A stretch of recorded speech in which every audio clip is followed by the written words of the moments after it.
Hey everyone, welcome back to the channel. This is another portfolio update video. I do these every week to see the progress I make week over week. Make sure that if you like these type of videos, you like and subscribe. Now let's jump into this week. So this week I made about $800, as you can see here, which is about average to slightly above average from what I've been making in the past couple of weeks. So overall, it was pretty good. However, the markets themselves were pretty flat. For the most part, there was not a lot of action. Some stocks did go up, some stocks did go down, but it wasn't dramatic by any means. Or at least I should say, most sectors stayed relatively flat, and there wasn't too much swinging up and down in the stocks that I follow, at least, except one, which we'll get into in a bit. So this is going to be the second to last portfolio update video for this year. I do have one more update video for next week. That means that we can pretty much see what I will be ending up with at the end of the year. So I do have one more contribution that will be for my ESPP account here. That is going to be about $2,000. That will push my total to about $59,000, and hopefully I make another roughly $1,000 week over week for next week, and I end with a yearly total of $60,000. But we can see that for the most part I'm going to be ending up somewhere between $57,000 and $60,000, which was a pretty good year all in all. We can see here from the statistics that I've been kind of totaling, I've gone over $10,000 from what I've recorded since June. I am about 50% of the way to my 2021 goal, which is really nice. So my 2021 goal by the end of the year is $115,000. Now that is a 25% return, so it is doable. I definitely did more than that this year, so I know it is doable.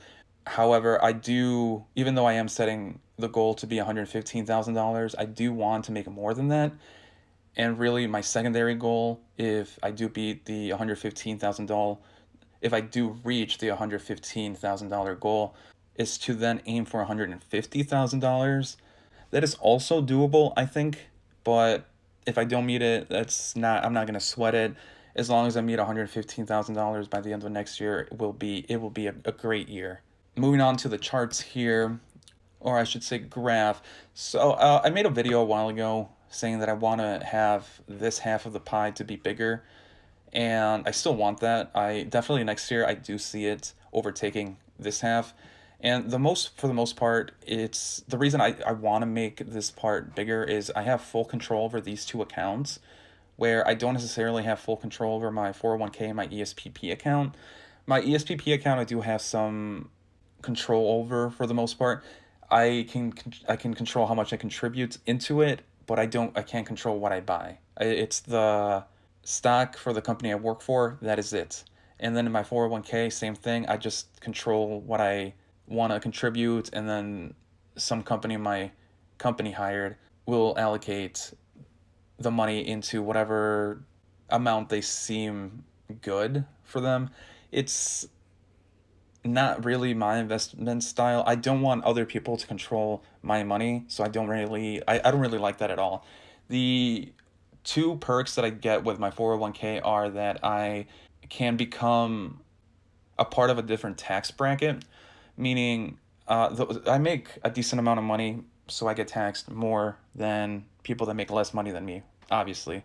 And then using my 401k, I can essentially make what I make a year lower because I am contributing to my 401k pre-tax. Therefore, my take-home money is lower, right? And that will make my tax bracket lower if I can go below a certain threshold, which in my case I am. I am able to sink to a lower threshold or a lower tax bracket. So that's a big reason why I am contributing to my 401k. The other reason is my company does a 5% match, meaning I get 5% of my salary as free money. My company just puts it into my 401k account, and it's free money. Same thing with the E-Trade, kind of. I do get 5% off the stock for the company that I work for. So it's just a discount. And also, the company I work for is a decent company, meaning they give really good competitive dividends, and the company is not a top mover by any means. You're not going to make a lot of profit in short term, but it is a stock that steadily grows over time. So since I am planning on holding the shares for a long time, I do see myself making a decent amount of money buying the shares for the company. Next year, though, my Robinhood account will definitely be at least double the size it is now if everything goes to plan, which is definitely something that I want. So if I were to number these accounts, right, with the percentage of year over year returns that they provided, one being the lowest and four being the highest returns, it would probably be one, two, three, four, if not four, three, four. I'm not too sure exactly right now if my Vanguard made more year over year or my Robinhood made more year over year. Either way, though, these two were the highest year over year growers, and they're the ones that I managed personally. And that's why I want to control where my money goes and what companies I buy and hold, because I've been doing better than the brokerage firm that my company hired for my 401k. I do plan on making a video of exactly how much money I made in each account. The ESPP account uses E-Trade, and to tell you the truth, I'm not exactly sure how to find year over year return rates, at least on the app. I might need to log into the website, but I'll try to find it out and make a video because I think it'll be interesting. Because I see off the top of my head, I think I made more on Robinhood, but I think if I actually looked at the numbers, I probably made more money on my Vanguard account, which is shocking to me because that was primarily my buy and hold account. I did sell here and there, but for the most part, I held the positions 4+ months versus Robinhood, where I probably sold within a month. So seeing the two might be interesting because it's like the day trader versus the traditional buy and hold investor. As I was saying, the markets were pretty mediocre this week. So before I kind of look into the week over week for certain companies that I have picked out, I do want to first go over a small change that is going to affect my portfolio. So I am no longer invested in Microsoft. As you can see here, I sold all of my Microsoft positions, and I also stopped the recurring investments for Microsoft. I am no longer doing that anymore. And the reason is because Microsoft has not been a top earner for me. So you can see here, week over week, it made $3 or about 2%. And if we go to the 1 year, it's only up 41%, which is pretty shocking because a lot of tech companies were up pretty significantly. If we compare Microsoft to Apple, we can see that, I mean, Apple blew it out of the park. It's almost at 100% year over year growth, but Microsoft is only at a 40% year over year growth. And if we compare it to Google, right? Because maybe you might say, hey, you shouldn't really compare Microsoft to Apple anymore because Google and Microsoft have more in common. They both have a search engine. They both do cloud infrastructure. They both do cheap laptops, whatever the case may be. You can also see that Google has not been a pretty good earner year over year. And honestly, and I know this is going to be controversial, I don't like Google. I don't like Google as a company, and I don't think they will be around in the same capacity in 2030. In 10 years, I don't think Google will be the same company because, I mean, if you look at Google, and this will be a slight little rant about Google, I guess, but they haven't really done anything exciting in like years, right? Their Pixel phones are clones of iPhones. Their tablets, they're not tablets, they're Chromebooks. They're cheap, yes, but people usually just splurge on a better computer whether it be from Microsoft or a Windows running laptop or a tablet or computer from Apple, people are not really buying Chromebooks. I've never actually seen a student use a Chromebook. When I was going to school, I never saw someone use a Chromebook.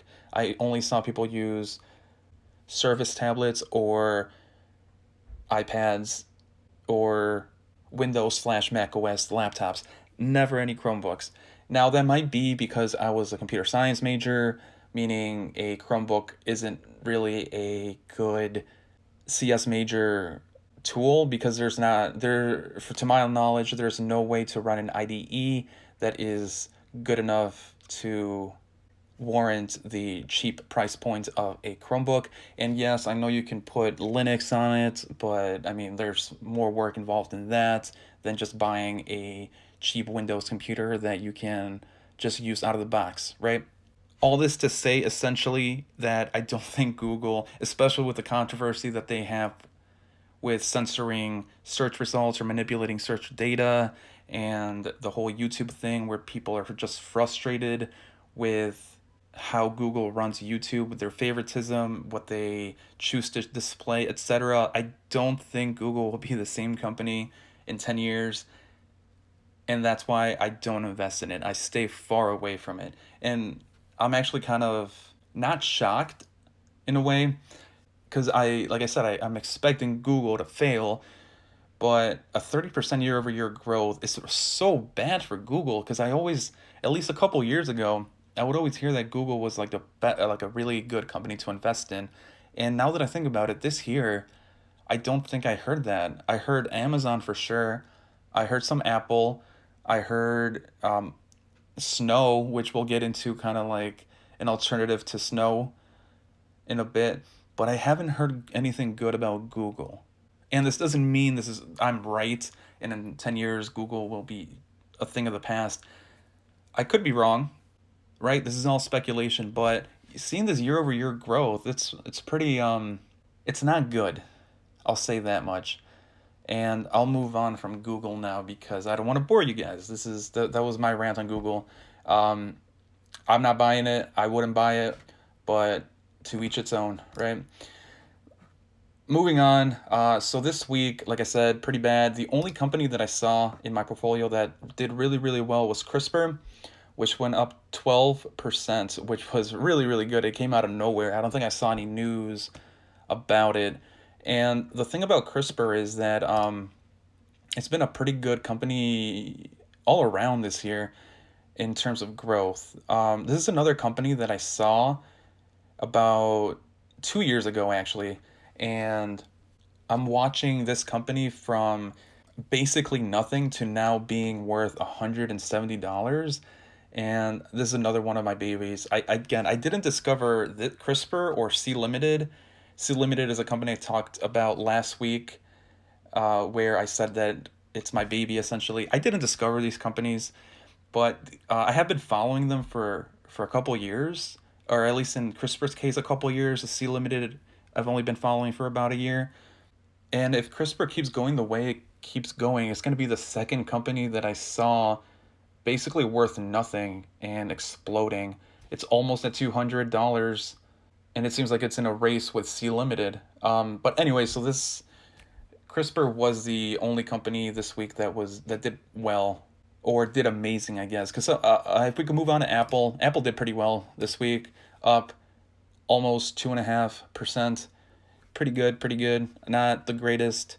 And C Limited actually didn't do so good. It was down almost 3%, and that sucks. Maybe it's just letting CRISPR kind of catch up a bit, taking a breather and then just like taking off in a couple months. Who knows? Whatever. And then the company I traded Microsoft for is MongoDB. So this company started following about 2 years ago, and I think it was worth about $70 2 years ago.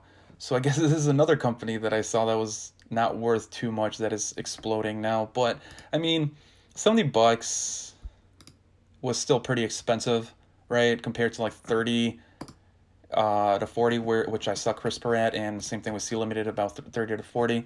With MongoDB, it's an interesting thing, right? So I personally don't think MongoDB should be worth this much money, but I'm also not arrogant enough to think that my opinion is the right opinion, right? If people see value in it, I am willing to invest in it. That's the way I see it. And MongoDB is, if you don't know, it's a database company. So MongoDB itself is a database. It's an alternative to MySQL. If you know anything about like the backend and databases and stuff, it is an alternative to MySQL in the sense that it doesn't use SQL at all. It's a no SQL database. In other words, it's an easier database to use versus older traditional databases, which draws in newer developers and definitely people that are starting a project that just need a simple database, that don't want to concern themselves with setting it up. It's a very good database to start out with. So the reason I don't think it's worth $378 is because setting up the schema itself might seem hard, but once you know what you're doing with MySQL, it's not that hard to do. It'll take you a couple days, and maybe later down the line, yeah, I can see updating the database schema can be a problem, but $378 for the service that MongoDB, the company, provides for MongoDB database users, I don't know if it's worth $378, but people obviously see the value in it, so that's why I ditched Microsoft for MongoDB. And you can definitely see, I mean, right now, year over year, it's just demolishing Microsoft in terms of growth. So it's definitely a risk I'm willing to take to jump into MongoDB again and ditch Microsoft. That's where I'm going to end it, guys. So make sure to subscribe if you like this video. This was a little bit different. I did go a little bit longer. I might edit some things out, but I think it was good to rant a bit. It might have been interesting to you guys. I don't know. Whenever I watch videos, I do like seeing more raw and honest opinion from people. It might not be the correct opinion. I don't think I know all the answers, but I hope you guys at least enjoyed listening to my opinions. All right, guys. Make sure you guys have a safe New Year's Eve and party a little hard. Go crazy. I know it's been a crap year, so just be safe and have fun. See you guys.